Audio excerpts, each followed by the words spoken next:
Hello everyone, welcome to the Redmen TV. It is the deep dive. I'm Chris Pajak. That man there to my right hand side is Mr. Josh Williams. I'm still not over last night's result, to be honest with you, Josh. I'm going to try so hard to take the emotion out of the game this time around. You know what's hard as well? We usually give it a few days, don't we? Yeah. We usually record on Tuesdays, so we usually get at least 2 days of recovery. Today we're recording pretty much the morning after the night before. That's what it feels like anyway. So yeah, the deep depression is probably... The deep depression, yeah, that's it. It was. I was in such a bad mood last night, and I know we've spoken about the 7 points, and I brought it up on the commentary last night because I was with Paul for the commentary about your line about like it's still 3 wins, and I get all that, but I just wasn't ready to think about that last night. It was too raw. It was too soon. I was too angry. There was too much emotion last night, and normally I'm much better in the morning. And by this point, wouldn't say I'm normally over it, Josh, but I'm normally ready to move on. I don't quite feel like that at the moment. I don't know how you're feeling about it all.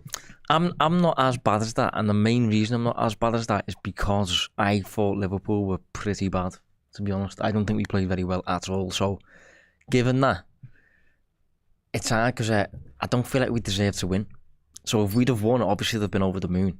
But because we didn't deserve that win, in my head at least, I mean, we had 6 shots, mate. Yeah. 6 shots is the fewest we've had under Arne Slot. Previous worst was 8 against PSV when we played a few kids because we were already through.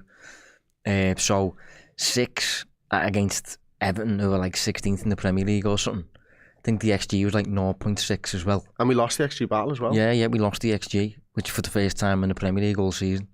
So I thought it was a terrible game. I thought it was a terrible watch. It was one, I suppose, an entertaining one for the neutral because it was relatively competitive and that. But from a Liverpool angle, I was more annoyed with how we just fell into their game. You know, we just played a proper Goodison derby when in reality we should have just played first against 16th and just demonstrated the gap in quality, but we just couldn't. No, we couldn't, and the atmosphere at Goodison Park will have had an impact in that as well, of course. But I feel like you, to be honest with you, I feel like we too often get dragged down to play the game that Everton want to play. I also feel like, you know, and I said this in one of our videos last night, I forget which one, so apologies for repeating myself, but I also think like they've got to use this to fuel them for the rest of the season. Like if Arne Slot's not in there going, take it out of the referee's hands this morning, then he's doing something wrong for me. He should be saying, just get more goals. Yeah. Get more goals and make sure that the referee can't impact this, because the referee did impact it. The referee, I think, definitely impacts the substitutions with Conor Bradley and Andrew Robertson because of silly yellow cards and stuff like that. So yeah, it's really tough, but I do want to sort of highlight how I think Everton nullified us a little bit in this game, and that was through isolating, in my head, Ryan Gravenberch in the game. I mean, it is worth saying, I thought Everton were really good, and it's relatively speaking, obviously, like, compared to what I'm accustomed to seeing, I did think we'd had too much for them in this game. I thought with Arne Slot in charge, I thought we'd maybe, for the first time in a while, go to Goodison and actually dictate the tempo and play the game on our own terms, lots of control. I think we've got the best away record in the Premier League all season. But we didn't see that. We really did fall for it. And Everton, to be fair, deserves some credit for that. I think the game plan made a lot of sense for them. And Man United did it a couple of weeks back. When it means a little bit more, sadly there's 2 games, at least 2 games all season away that do mean a little bit more for teams when they're facing Liverpool. They just step up a level. But I'm sure you're going to tip your hat to David Moyes here. I think I am. Yeah, I mean, he deserves it, mate, honestly. I think it was a good little plan.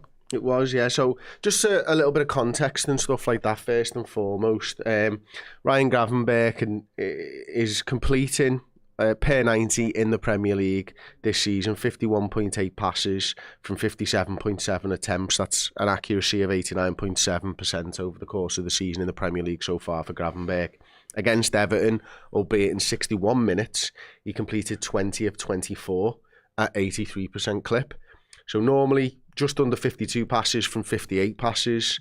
This time 20 from 24. If you extrapolate that over over a full 90 minutes, it would be 30 of 36. So around about half as many passes. I mean, you noticed the touches that he'd had as well.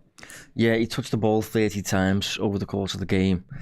And if we have a look into that, might have to delay here a little bit, but if we have a look into that, I think I'm right in saying both fullbacks pretty much posted both twice as many touches. Yeah, so Robertson had 50 completed passes of 60. I'll go passes because it's on my screen. Conor Bradley, 39 of 49, and Ryan Gravenberch, 19 of 22 on FB Ref. Yeah, so I've got Gravenberch on 30 touches, and Conor Bradley plays exactly the same amount of minutes and touches the ball 58 times. Robertson plays 8 more minutes and touches the ball 65 times. Gravenberch on 30. Now, obviously, they play in defence, so a little bit deeper, getting on the ball a little bit more. Obviously, that makes sense. But Gravenberch is still Liverpool's DM. He gets on the ball a lot, so I do think those numbers kind of indicate that. Not necessarily that Gravenberch played badly, but that Everton were kind of funneling Liverpool's game in a specific direction, i.e. not through the middle, basically. Yeah, and that's something that I think Slott's been, I wouldn't say vocal about, but vocal in terms of his team have dominated the centre of the park. Yeah, that's where we try to play through. I feel like we try to, if I use the board as an example, I think, we want to play into Ryan Gravenberch and we want to go forwards, and then from these sort of areas we want to go wide. Whereas Everton was very much play it round here and go down the wing, play it back round here and go down the ring, and was just saying you can't get the ball to Ryan Gravenberch in there. So what I've got for you today is I've got two pieces of, or two sort of examples of this. So if we go through the first image first, please, obviously, Aaron. This is 2.5 minutes into the game. 2 minutes and 25 seconds to be precise. The ball's with Virgil van Dijk. There's a couple of things that I'd like to sort of touch on and get your thoughts on, Josh, as we move through this. You can see there, essentially, Decore and Beto are acting as a shield to Ryan Gravenberch, and you can see closest to me and Ndiaye further away. I think it's Garner, and then you've got Gay in the middle there as well. They're sort of creating a pocket around Ryan Gravenberch and basically saying from there, you can go to Andy Robertson, you can go to Ibu and Conor Bradley, but you're not going to be able to play the ball into the midfielders. So if we move on to the second one there, Virgil van Dijk steps forward. Notice the fact that there's no pressure on Virgil van Dijk here. In fact, if anything, the net has become a little bit tighter on Ryan Gravenberch. Conor Bradley's gone for a run. No one was bothered. If we move on to the next image, Ndiaye circled in yellow for a reason. I'm going to come back to that. But again, the net has been cast. Van Dijk still has the ball. Van Dijk still has no pressure on him. We move on again. Ndiaye is there with Dom Szoboszlai. The ball's now being played to Ibu Konate. And if we go to the next one, Ibu Konate is a pressing trigger for Everton, I felt. So he runs out to Ibu Konate, casting a pressing shadow over Ryan Gravenberch. And if you just notice above him there, Decore's coming back in as Beto goes towards Konate. Now, for anyone who is maybe new to the show, what would you describe as a pressing trigger, Josh, for newcomers to this sort of style of content? I actually did a piece earlier this season on Konate being a trigger for Bournemouth, actually, at Anfield. And the kind of analogy I used at the time was, if you're hustling someone, right, and I have no experience at this, but if you're hustling someone... Yeah, okay. There's someone will be tuning in now, typical Scouse, and all that stuff, but... so if you're hustling someone, you pick your mark by putting a bit of chalk on his back. So you'll put chalk on your hands, you'll walk past them. I've never heard of this, Josh. And as you walk past them, you'll brush past them and tap your shoulder or something like that, as if to say, like, sorry. Will you? And you leave chalk on his shoulder. And on the side of the shoulder that you pick is the side that his wallet is in terms of the pocket. That's how you pick your mark. So earlier this season, that was the analogy I used with Bournemouth, because Evan Nielsen, I think it was kind of stood on Van Dijk's toes. Kanate was always the free pass, and they wanted to run the ball through Kanate because he was worse on the ball than Van Dijk was. I think on the day he posted more than twice as many touches as Van Dijk, which is unheard of really, and for two players who were playing next to each other. So that was it at the time for Bournemouth, where you pick a play, you basically pick a weakness or a weak point of a defensive line, of a build-up structure, and think, right, that's where we're going to get our joy, basically. Everton did it as well with Kanate. I don't think Kanate is necessarily weak. I just think because of the level Liverpool are at, you could argue he's the weakest of them. So you want possession to go through that player. You want that player to be stifled when he's just making a decision, because maybe the obvious pass, such as Gravenberch, is blocked or something like that. You want to force him into making a mistake, forcing a pass, overplaying it, and that's where you get your joy. So if you're doing that with a player who's amazing, like Van Dijk, you're probably not going to get much joy out of it. You'll just find a way out. Kanate, also amazing, but probably a little bit less unbelievable in possession, maybe. So Everton did that, but usually that trigger is a sensible way of doing things, and it gives the team an instruction, and you know when you're set, and when it's time to go and all that. And to be fair to him, I think it worked. Yeah, absolutely. And I think from years gone by under Jurgen Klopp, there was a few pressing triggers that I know about for Liverpool as well. One is when it goes to the weak foot of an opposition player. One is when it goes in bouncing to them, etc., etc. It's slightly behind them, so it forces the body position to change and not maybe see the field in front of them. Could be a pressing trigger and stuff like that. So yeah, I think there are a few of them that Liverpool have used in the past. If we move back on, then let's just bring up the last one that we were on again, please, Aaron. So you can see there now that Beto, he's had that pressing trigger. Decore is running across to cover Ryan Gravenberch, and again, Ndiaye's highlighted. And what I'd like to bring your attention to is Szoboszlai just above him. You can see, I think it's Idrissa Gueye there, is it? That's dropping in on Szoboszlai. So while we move on now, you can see the press has been executed, and Ndiaye's moved out from the centre by Szoboszlai, and he is pressing Conor Bradley. See, but because of Kanate's problem that he initially has there, where Gravenberch's cordoned off and his options are limited, you can see Szoboszlai there kind of getting man-marked. The pass that Bradley's now receiving there, he's got his back to the opposition goal, his back to the opposition half. He's got a man coming towards him.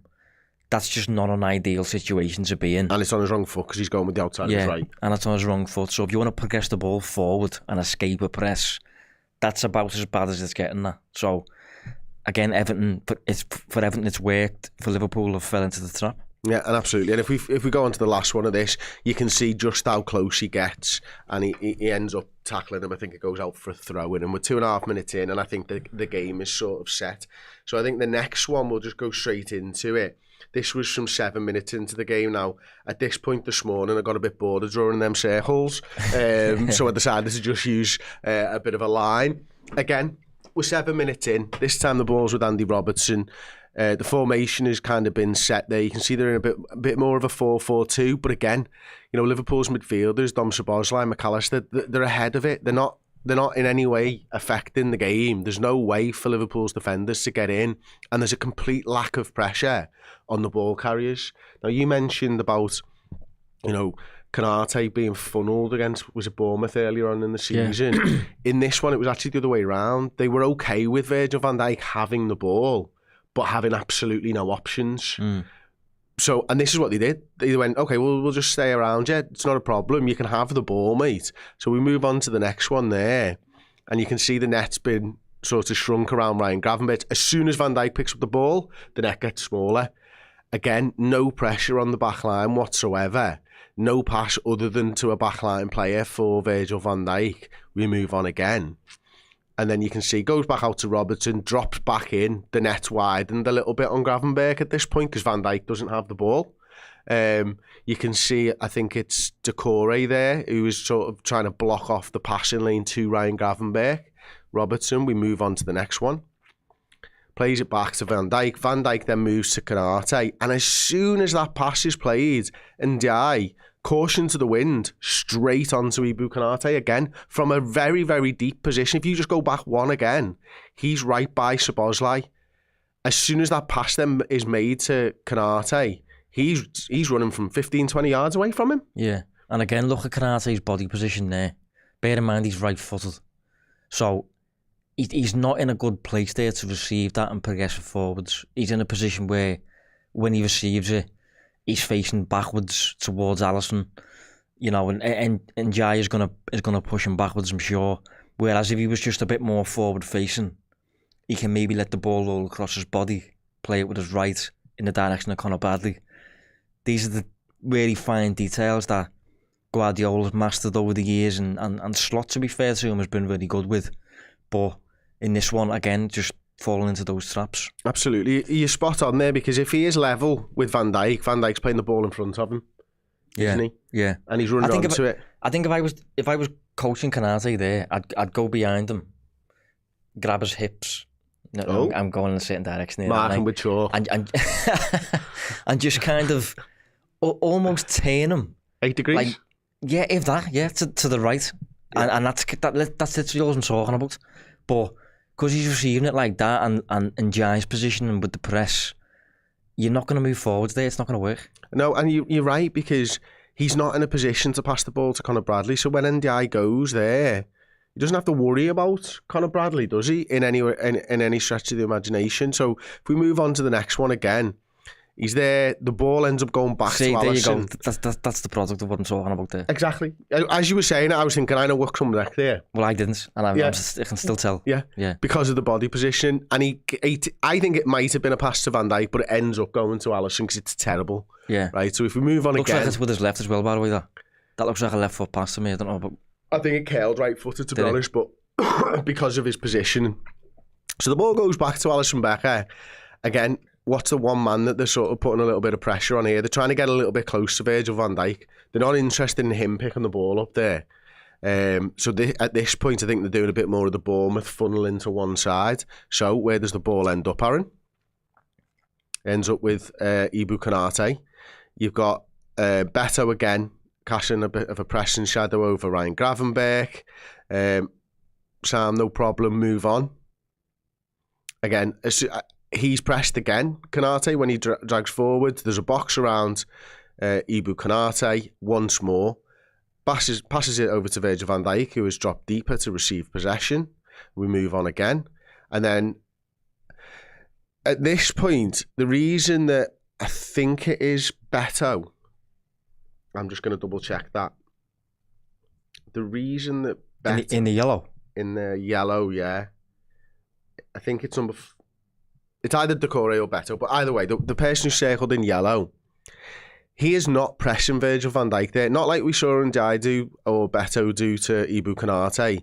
He, as you move on to the next one, he is actually covering a pass from Robertson into Ryan Gravenberch. So if we go back again, it looks like he's making a bit of a sprint to Virgil van Dijk. He's not. He's shadowing Gravenberch's run, and he knows the pass is going to Robertson, so he moves forwards again. You can see there. And then as soon as Robertson gets the ball, the press comes in from Everton. Again, a box of 4 or 5 men around Ryan Gravenberch. No Alexis McAllister, no Dom Szoboszlai, any options for any players, no pressure on the Liverpool defence. And we move on one more time, and Virgil van Dijk ends up hoofing it. And you can see there, Decore is covering off Ryan Gravenberch, and Everton are quite happy with the ball getting hoofed out wide to Cody Gakpo. And that's sort of the end of those two sort of passages of play. But it did showcase there, didn't it? What a good job Everton did to Ryan Gravenberch. Yeah, I think what would be interesting as well is if Moyes would have still adopted the same plan if Trent was fit. Did that cross your mind? It didn't actually, to be honest. So if you're leaving the back four virtually unattended and you're allowing them to have the ball, especially Virgil and that, I think that's okay if Bradley's on the ball. Bradley's good on the ball, by the way, but Trent has that range of passing where no matter where he is, he can cause problems for you if he's got time. So it'd be interesting to see if, I mean, we're never going to know, but if Trent would have started that game, would Everton's plan would have been the same? And if yes, would Liverpool have punished them more for allowing Trent to have time on the ball? Such a good point. you know, that maybe that offers an insight into his early sub, despite the fact Bradley was on a yellow card as well. Because he comes on, Trent comes on, and Gravenberch comes off as well. For it's a double substitution in it. So that could have been Slot's reaction to Gravenberch getting man marked, and we don't have anyone else to get us out. So bring on Trent, take off Gravenberch, and mix it up that way. I think that's such an interesting point, because my first guess is exactly like you now. There's no way you'd leave Trent in that much space. No. Because he'll hurt you somehow. Yeah. And Trent, I think Trent was one of the best players. From the moment that he came on to the moment when the game ended, that 35 minutes, I thought Trent was arguably our best player. Up there with, I think McAllister had a really good game. I think Salah was good when he could be involved.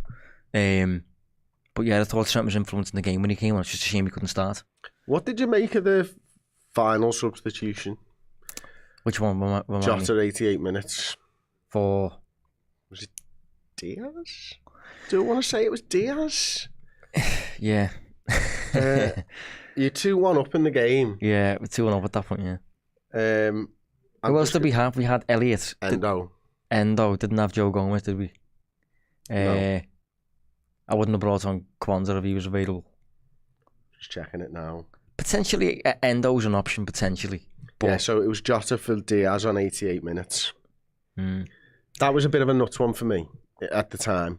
I don't know, I can see some logic behind it, simply because you're bringing on fresh legs there to press. In the last kick of the games, the last kicks of the game, Liverpool were still pressing really high, putting their back line under pressure, weren't allowing that long pass.